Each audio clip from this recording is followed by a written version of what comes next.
just in case you're wondering, I am wearing a special suit made of Kevlar. Don't know if you've noticed. It was designed for me by a team of scientists. Yeah. They designed it for me. Well, what this suit does is it soaks up any negative thoughts you might be having and shoots them down my left leg, where they'll end up in Liverpool at 2 a.m. and violence will ensue. So don't be there then. Tricky to get there in that time. But anyways, yeah, but you know, when the team of scientists first approached me to wear the suit, I won't lie to you, I was pretty excited. I thought, finally, clothes won't get in the way of my art. Now, what if I wore a shirt? Like, oh, I'd love to listen to Tony's art, but I can't get past that cowboy shirt choice. You know, what if I wore jeans that were too tight and I bent over too quickly and made you feel a bit sick? No, I wouldn't have wanted that. I wanted something neutral. You know, something that didn't draw any attention to itself. And I think it's worked out pretty good with the suit. It's actually called a unitard. Yeah. It's got my two favorite words all in one there. Yeah.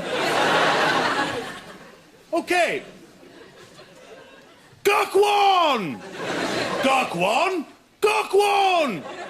Gokwan! Gokwan! Gokwan! Gokwan! Gokwan! Gokwan! Gokwan! Gokwan! Gokwan! Gokwan! Gokwan! Gokwan! Gokwan! Gokwan! He's not gonna just say Gokwan over and over again, is he? Gokwan! Gokwan! Gokwan! Gokwan! Gokwan! Gokwan! Gokwan! No, Gok! You lost! You see,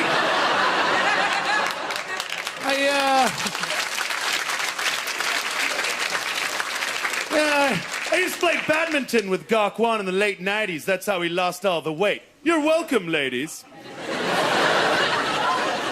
Yeah, that's a brand new bit. I wrote that on the way here. Yeah, I took the tube. And I slept most of the way. So I didn't have a lot of time to spend on it. Basically, it just said Gokwan. See what happens. And there we have it. Actually, you know what? You know, after people have seen me do stand-up comedy, usually the first thing they say to me is, Tony, you don't know how to do it right. But the second thing they often say to me is, Tony, have you got any ideas of what else you'd like to do? And I always say, there's the money shot. Okay. Yeah, that's right. Now, you know, I don't care because I've written a motion picture film and it's already been picked up in Hollywood. This is actually my last ever gig, so you're welcome. And yeah, I thought it was in the diary. Thought I'll do it. So I'm just gonna read you a bit from my movie. It's pretty mainstream stuff, but I think it's gonna go down pretty great. Just do a little clip from it. Okay, here we go. It's pretty powerful, so you know, it's powerful stuff. Okay. Who are you? Wrong question. You should be asking, why am I? All right then. Why am I? No, you're supposed to ask, why am I? You guys just, why are you? Oh, right, sorry, got confused. You sure this is written down? Yeah, no, this is how the script's supposed to go. What, even all this conversation right now? Oh, yeah, no, it's all in it. You know what threw me out? What? Our voices are exactly the same. Yeah, I found that a problem, but, you know, that's how they cast it. Yeah, okay, let's get started, okay. Who are you? Wrong question. You should be asking, when am I? Sorry, fucked up. No, it's just, you know, because you made the mistake. Yeah, that can happen. Feels like they're trying to pad this film out with a lot of dialogue. There should be some action. Yeah, you're right about that. Actually, you know what it feels like more to me? What's that? It feels like Tony's doing an improvised bit that has no real ending or way out of. Yeah, that's definitely the bit. He was just hoping for a big laugh to pull out of it. Well, he had it about 12 seconds ago and he's missed it. There's a good one. He should have got out on that one. Oh, that was a big one. Pull out of the bit. Pull out of the bit. No way, there's more in him. You're standing up there pulling the handle on the slot machine. You just want to get more. You should have pulled it out of the bit. Look, and I told you. What? No, you're talking. There's no more laughs. There's one. No, it's gone. It's back. Now it's only at the back. They're laughing a bit.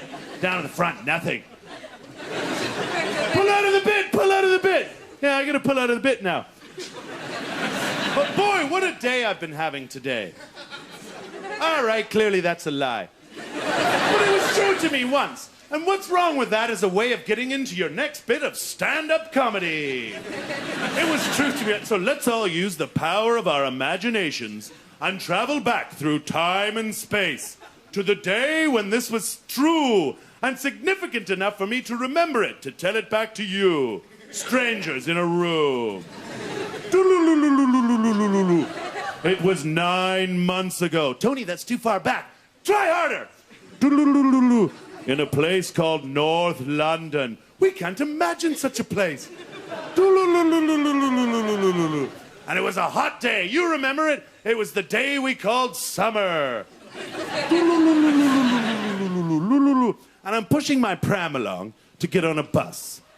Right? I'm pushing my pram along to get on a bus. I wasn't doing all the footwork. Just pushing my pram along. And oh, okay, this seems a bit big for a pram, doesn't it? But I am holding a microphone. Come on. Actually, you don't know, do you? From the information I've given you, maybe I need a pram this big. Maybe I've got a weird giant baby in it. In fact, if you've got a baby that big, you don't need to put the word weird in that sentence, do you? That's a given. People just go, oh, God, look at that baby. It feels sick. It's so big. Yeah, it's weird. Why did you add that in? Actually, you don't know, do you? Maybe it's my pram. Maybe it's a man pram. I'm sick of turning up places with nowhere to sit. Hey, Tony, welcome to the barbecue. We're all just sitting on the grass chilling out. Yeah, not me. I'm getting into my man pram. You want some chicken? I'll take some of your tiny chicken. Way up in it's tiny like a pigeon. I'm a giant. Tony, you're only sitting far away. You haven't become bigger. You be quiet with your perspective. There's a normal-sized pram. And there's two twins in there. Fuck off. One set of twins. Two. Oh, language, you beast. There's one set of twins in there, and they've both gone to sleep at the same time. Now, anybody knows anything about one baby going to sleep, it's always, but two of the little treasures. It's a miracle, especially on my watch. I think the heat was working in my favor that day. So there I was, with two dehydrated, passed out 1.5-year-old twins. And I'm tired and I'm hot, and I'm pushing along the bus, and I got a bit of speed going, bumped into someone. Total accident, right? Total accident. But because of the part of the world I was in, I expected it to go one way. I bumped into him, and I thought I'd be like, oh, God, sorry. And they'd be like, oh, no, it's okay. It's sorry. Go. It's hot out there. Well, hey, what do you got there, twins? They're double trouble. Hey, double trouble. Yeah, point and go, get it all out of the go in one way. Yeah, one go, sorry. Yeah, fantastic, brilliant. Yeah. Ooh, double trouble. It's hot. Have my seat. Something like that. That's how I imagine it to go. Right? But no, it didn't go down that way at all. I bumped into them, and they used on me what I think is the greatest put-down in all of language. You can't come back to it. It's perfect. I bumped into them, they just turned to me, and they just went... Only they did it correctly. You know the one. I hate that one. Because you can't come back to it. You can't come back to it, because if you're like... because it's just... You're like, oh, fuck off, you dickhead. It was a total accident. Fuck you. They've only done a sound. You've done all that swearing. Oh, what an arrogant prick. I gotta do something, say something. And I thought, no, you can't do anything, Tony. You're a mature man now. You've got 2 children there. You've got to leave it alone. You've got to do nothing in exactly the same way you would have done nothing before you had children, due to cowardice. Just let it go. It's worked out. And I thought, no, I've got to do something. This is what all my training has been about. 12 years as a stand-up comedian. Doesn't seem like it, but sometimes. Dig deep in your toolbox, Tony. You've done those gigs where it's mainly stag and hen do's. Admittedly, you come off second best every time, but you see how the other comedians do it. You must have learned something. Come on, Tony, dig deep. You opened for strippers before. You're against that ethically, but damn it, you needed the money. Come on, Tony. Dig deep. You thought you were doing a cruise. It was a ferry. Come on, Tony. And then the idea came to me. It was so... Like, rarely in life do you ever get an idea that good. It just popped out of my head, just hovered above me, looked down at me and reassured me. It was that good. It just went, hey, Tony, everything's gonna be A-okay. Are you sure? Oh, yeah. I'm the best idea you've ever had. It's gonna go very well for you. Everyone in this bus is gonna stand up and cheer you off the bus. There's gonna be a standing ovation. There'll be a parade for you when you get off. Wrong music. Shut up, there was no time to book it. You wouldn't be on an elephant otherwise. Good point, I'll stop my whining. And then the idea just popped back into my head.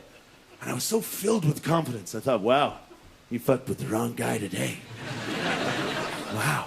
Because I've just invented a new cultural put-down that's going to be used throughout the ages. And it's happening to you right now. And then I had to make eye contact with him, which is hard to do because he was very, very arrogant indeed.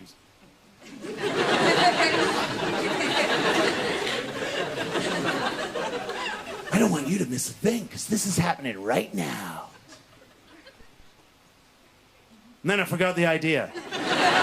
As easily as it had come to me, it had gone. And I thought, oh, think of something. Do anything, Tony. Do anything. You've got his eye contact. Do let him get away with it. And then I looked down. My son was looking up at me with doughy eyes. We'd done some baking that day.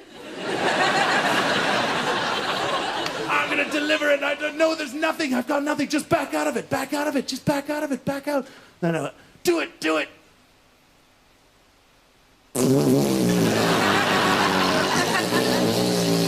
Everyone on the bus was embarrassed. They were moving upstairs.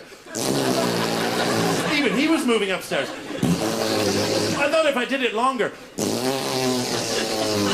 I tried to jazz it up a bit.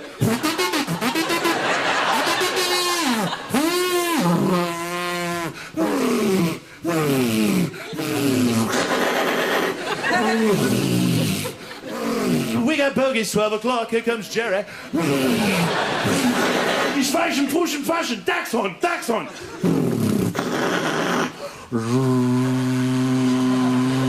Bomber command. This is your upper middle class pilot speaking. That's the only way I can fly this plane in this day and age. What with the class system and all. He's fucking right. I'm the rear gunner. I'm 5'2" and I'm malnourished. I'm the only one who can fit in this tiny fucking compartment.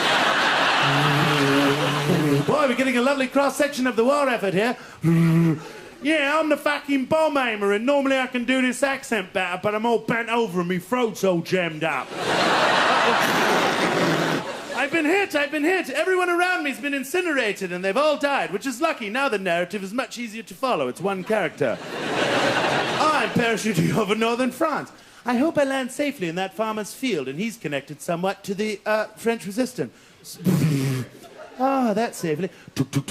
Hello, I'm with the French resistance. This is my farm. That's lucky for you.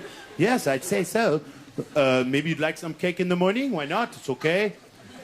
Yes, it's a bit random, but okay. Yes, that accent's really terrible. Well, I have to think they're all bad. No, you weren't there. So then I got off the bus.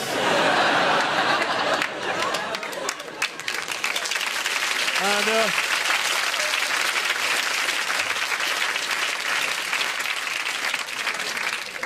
yeah, that's some sort of record for the longest get off the bus joke. You've been very kind. Thank you very much indeed. Ladies and gentlemen, Mr. Tony Lord!